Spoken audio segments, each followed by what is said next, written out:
इनकी रिपोर्ट उठा लीजिए। मैं तो ये मानता हूँ मनोहर लाल जी बेहतर मुख्यमंत्री थे, लॉ एंड ऑर्डर को तो कंट्रोल करे बैठे थे। वित्साम बेहतर होम मिनिस्टर थे कि क्रिमिनल उस समय प्रदेश के अंदर वारदात से तो बचते थे। जब से होम विभाग मुख्यमंत्री के पास आया तब से जिस तरह के हालात प्रदेश में बन रहे, मुझे लगता है पुलिस प्रशासन पर कानून व्यवस्था का बिगड़ता स्तर लगातार हरियाणा की नायब सिंह सैनी सरकार के लिए चुनौती बना हुआ है। टेंशन में मुख्यमंत्री नजर आ रहे हैं और विपक्षी दल, विपक्षी नेता लगातार हमलावर हो रहे हैं। इसी कड़ी में दुष्यंत चौटाला ने दूसरी बार प्रदेश सरकार की कार्यशैली को लेकर सवाल खड़े किए हैं।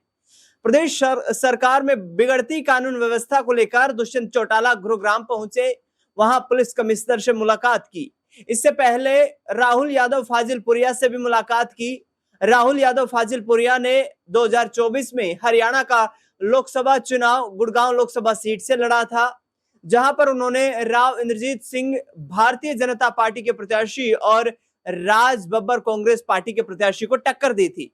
लेकिन पिछले दिनों गुरुग्राम के बादशाहपुर में ही जिस तरीके से जो राव नरबीर सिंह का गढ़ माना जाता है, हरियाणा की सबसे बड़ी विधानसभा मानी जाती है, उस बादशाहपुर में जो हाईटेक सिटी में मौजूद है, जो मिलेनियम सिटी में मौजूद है, जहां पर सुरक्षा के तमाम पुख्ता इंतजामात हैं, जहां पर बड़ा जो पुलिस का कार्यालय है और वहां पर हाईटेक जो सिक्योरिटी सर्विलांस से पुलिस लैस है, उस घटना स्थल पर जो घटना घटित हुई है उसने प्रदेश भर में तमाम लोगों के लिए एक दहशत का माहौल खड़ा कर दिया कि आखिरकार जब इस तरीके के लोगों पर दिन दहाड़े फायरिंग हो रही है तो फिर आम लोगों की जिंदगी पर क्या गुजर रहा होगा। दुष्यंत चौटाला ने गुरुग्राम पहुंचने के बाद राहुल फाजिलपुरिया से मुलाकात की और इसके बाद पुलिस कमिश्नर साहब के पास पहुंचे। उन्होंने कहा कि प्रदेश सरकार जो है वो लगातार सुरक्षा व्यवस्था पुख्ता करने में नाकाम हो रही है। बता दें आपको कि राहुल यादव को सुरक्षा मिली हुई थी, लेकिन करीब 3 महीने पहले उनकी सुरक्षा को विड्रॉ कर लिया गया और सरकार की तरफ से कहा गया, गृह विभाग की तरफ से नोटिस जारी किया गया कि राहुल यादव को अब किसी तरीके का कोई खतरा नहीं है, ऐसे में उनकी सुरक्षा को विड्रॉ किया जाता है। लेकिन जैसे ही दुष्यंत चौटाला ने इस परिस्थिति को देखा, उन्होंने सीधे नायब सिंह सैनी को आड़े हाथों लिया। पूर्व मुख्यमंत्री मनोहर लाल खट्टर और हरियाणा सरकार में वर्तमान में कैबिनेट मंत्री और पूर्व में गृह मंत्री रहे अनिल विज के कार्यकाल को बेहतर कार्यकाल दुष्यंत चौटाला ने बताया। बता दें आपको कि राहुल फाजिलपुरिया पर गोलियां चलने के बाद अभय सिंह चौटाला को भी जबरदस्त तरीके से धमकियां मिली थी और उनसे सुधर जाने की नसीहत दी थी। ऐसे में राज्य सरकार की कानून व्यवस्था जो लगातार बिगड़ रही है, वो सरकार के लिए टेंशन का माहौल है। दुष्यंत चौटाला का बयान सुनिए, जो उन्होंने राज्य सरकार की कार्यशैली पर सवाल खड़े किए हैं, उनके प्रति बड़ा एक्शन लिया जाए। और जैसे पहले थ्रेट परसेप्शन पर हरियाणा पुलिस ने सिक्योरिटी कवर राहुल को दे रखा था, वो कवर दोबारा दिया, क्योंकि पिछले महीने जो 2 सिक्योरिटी गार्ड फाजिलपुरिया को दिए हुए थे उनको विड्रॉ किया गया। स्वयं मेरी सीपी गुड़गांव से बात हुई, उन्होंने मेरे को विश्वास जताया था कि हम थ्रेट परसेप्शन जो एक प्रोसेस है हर 6 महीने में करने का, उसको दोबारा करवाकर सिक्योरिटी कवर देंगे। तो सिक्योरिटी कवर नहीं दिया गया और उसके बाद ये घटना हुई जब शाम को ये अपने घर से निकला। इसका मतलब वो क्रिमिनल निरंतर रेकी भी कर रहे थे और रेकी कर कर कहीं ना कहीं जान से मारने का प्रयास किया गया। आज ये घटना केवल मात्र कोई एक फाजिलपुरिया के साथ नहीं, ऐसी घटनाएं निरंतर अनेक बार प्रदेश में हुई। जैसे हमारा व्यापार सेल का प्रधान होता था रविंदर सैनी झांसी से, उनको सरेआम उनके शोरूम में जाकर गोली मार दी गई, जबकि उनको पुलिस वाला एक जवान भी दिया गया था सिक्योरिटी कवर में, पर लापरवाही थी। निरंतर उसको पुलिस को बताने के बावजूद भी उन क्रिमिनल्स की बेल हुई और बेल पर निकलकर, क्योंकि वो एक और मामले में गवाह था, उस पर गोलियां चलाई गई, उसकी जान ली गई। मुख्यमंत्री से भी उनका परिवार मिला था, निरंतर मुख्यमंत्री ने विश्वास दिलाया कि न्याय दिलाया जाएगा, क्रिमिनल पकड़े जाएंगे। आज तक उसमें भी कोई बड़ी कार्रवाई नहीं है। तो जिस तरह की लॉ एंड ऑर्डर सिचुएशन प्रदेश में आज बनी है, बड़ी चिंताजनक है। और मैं तो यही मांग करता हूं कि ऐसे क्रिमिनल्स को जल्द से जल्द पुलिस प्रशासन पकड़े। सीपी साहब ने कुछ बताया कि कोई आइडेंटिफाई हुए हैं, क्योंकि कोर्स ऑफ इन्वेस्टिगेशन है, वो हमें ज्यादा डिटेल्स तो नहीं दे पाए। और मुझे विश्वास है कि जल्द उस पूरे सिस्टम को, जिसमें साजिशकर्ता और जिसने वारदात करी वो लोग इन्वॉल्व है, उन सबको पुलिस पकड़े। लगभग 9 दिन हो गए हैं अभी तक।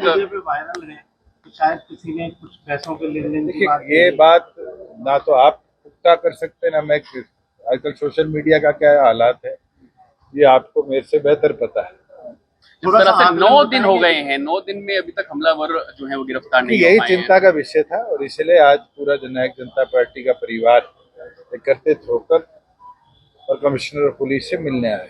उस समय का आप सरकार में शामिल थे, अब और उस समय की लॉ एंड ऑर्डर आप क्राइम की रिपोर्ट उठा लीजिए। मैं तो ये मानता हूँ मनोहर लाल जी बेहतर मुख्यमंत्री थे, लॉ एंड ऑर्डर को तो कंट्रोल करे बैठे थे। वित्साम बेहतर होम मिनिस्टर थे कि क्रिमिनल उस समय प्रदेश के अंदर वारदात से तो बचते थे। जब से होम विभाग मुख्यमंत्री के पास आया तब से जिस तरह के हालात प्रदेश में बन रहे, मुझे लगता है पुलिस प्रशासन पर मुख्यमंत्री की पकड़ नामात्र। देखिए, रिमोट कंट्रोल क्रिमिनल का अगर दिल्ली से चल रहा है तो दिल्ली जाकर पकड़िए। और मुख्यमंत्री का अगर दिल्ली में कंट्रोल है और आपके पास पता है रिमोट किसके हाथ में जाके, तो उसको जाकर समझा दीजिए कि अगर इसी तरह के हालात प्रदेश में रहे, वो दिन दूर नहीं होगा जब पंजाब या पुराने महाराष्ट्र या यूपी जैसे हालात हरियाणा में पड़ते। फायरिंग जो है वो पुलिस की लापरवाही है, जो थ्रेट आर्गन देखो, बिल्कुल लापरवाही है। जब बारी बारी लिखित में पुलिस प्रशासन को दिया गया कि सिक्योरिटी विड्रॉ ना करी जाए और सिक्योरिटी विड्रॉ करी गई, साफ दिखता है और कि साल के भीतर 1020 यानी रोज 3 से 4 हत्याएं हुई। इस दौरान ही हरियाणा के 1786 रेप की वारदात हुई, यानी रोज 5 से 6 रेप, रोज की 40 गाड़ियां चोरी। मतलब कहीं भी देखो आप, पूरा वो है। महिला के विरुद्ध में, महिलाओं के उसमें अपराध की बात की जाए तो 1 साल के भीतर 16,743 केस सामने आए, यानी रोज 46 केस दर्ज हुए। 118.7 क्राइम रेट के साथ हरियाणा पूरे देश में पहले नंबर पर है। तो हाँ, तो प्रति व्यक्ति आय और निवेश में पहले नंबर पर था हरियाणा, और आज कहाँ पहुंच गया। फिरौती, धमकी और बदमाशों का इतना खौफ है कि इस बार शराब के आधे ठेकों को लिए तो ठेकेदार ने बोली तक नहीं लगाई। सरकार ने 21 जिलों के 300 ठेके जब मैंने बताया, वहां बोली नहीं हुई। वो डेट निकालते बोली नहीं होती। ये परिस्थिति है। तो आज लोगों की सुरक्षा की जिम्मेवारी सरकार की होती है। तो ऐसा प्रतीत होता है हरियाणा में सरकार नाम की चीज ही नहीं है। बदमाश और ये जो है वही चला रहे हैं सब कुछ, वही सरकार, वही हरियाणा चला रहे हैं। उनकी मर्जी से, जब मर्जी से धमकी ले लो, जब मर्जी से फिरौती ले लो, जब मर्जी किसका कत्ल कर दो, कोई सुनवाई नहीं, कोई बात नहीं। तो ये परिस्थिति है आज आप सामने। क्या मांग क्या कर रहे हैं आप इस पर? मांग कर रहा हूं कानून व्यवस्था दुरुस्त की जाए और बदमाशों की सरकार में बढ़ावा मिला। एक तो कानून व्यवस्था खत्म हुई और दूसरा उसके साथ साथ नशा जो है, नशे का कारोबार भी बढ़ा और नशे की गिरफ्त में हजारों की संख्या में नौजवान आकर के अपनी जान गंवा चुके। सरकार जो है आज तक ना तो नशे के खिलाफ कोई मुहिम खड़ी कर सकी और ना ही आज जो जिस तरह की पूरे प्रदेश भर में कोई दिन ऐसा नहीं है प्रदेश में 10, 12, 15 लोगों की हत्याएं ना की जाती, फिरौतियां ना मांगी जाती, उनके दुकानों पे, मकानों पे, उनके ऑफिस पे जाकर के गोलियां ना चलाई जाती। जेलों में बैठे लोग जो है संगठन बना करके पूरे प्रदेश के अंदर एक इस तरह का गैंग खड़ा कर दिया इन्होंने, जिसको राजनीतिक रूप से भी ताकत मिलती है। अगर राजनीतिक ताकत ना हो इनके पास तो फिर मान के चलो ऐसी चीज शाम तक खत्म हो सकती है। बदमाश की हिम्मत थोड़ी है कि वो ज्यादा देर कहीं टिक करके खड़ा रह सके। जैसे आपको धमकी मिली तो आपकी सुरक्षा वो बढ़ाई गई सरकार के द्वारा? मेरी सुरक्षा की बात नहीं है, मुझे कहा गया कि आपकी सुरक्षा बढ़ा दी जाएगी।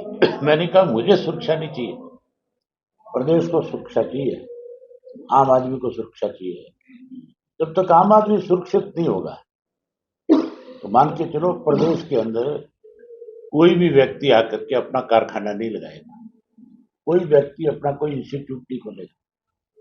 उसको पता है कि तू कारोबार करने के लिए आए और तेरे कारोबार में काम शुरू नहीं होगा उससे पहले तुझे फोन आएंगे, तेरे से फिरौती मांगी जाएगी, नहीं दे पाएगा तो तेरे को।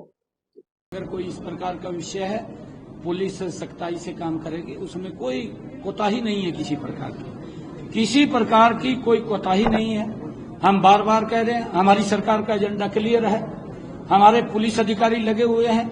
अगर कहीं पर भी थोड़ी शिकायत आप देख रहे हैं, किसी ने भी घटनाक्रम को अंजाम दिया है, क्योंकि किसी के दिमाग के अंदर क्या फीड है किसी को नहीं पता, और अगर कोई घटना को अंजाम देता है तो उसको तुरंत कार्रवाई हो रही है। अगर कार्रवाई ना हो तब तो उसके ऊपर विषय है, परंतु तत्परता से हमारी पुलिस उसके ऊपर कार्रवाई करती है और उसको सलाखों के पीछे भी पहुंचाने का काम हम गति से करेंगे, हमने कहा है। तो सुना आपने दुष्यंत चौटाला के साथ तमाम उन राजनेताओं को, जिसमें भूपेंद्र सिंह हुड्डा का नाम भी शामिल है, जो सुरक्षा व्यवस्था को लेकर के, कानून व्यवस्था को लेकर के सवाल खड़े कर रहे हैं।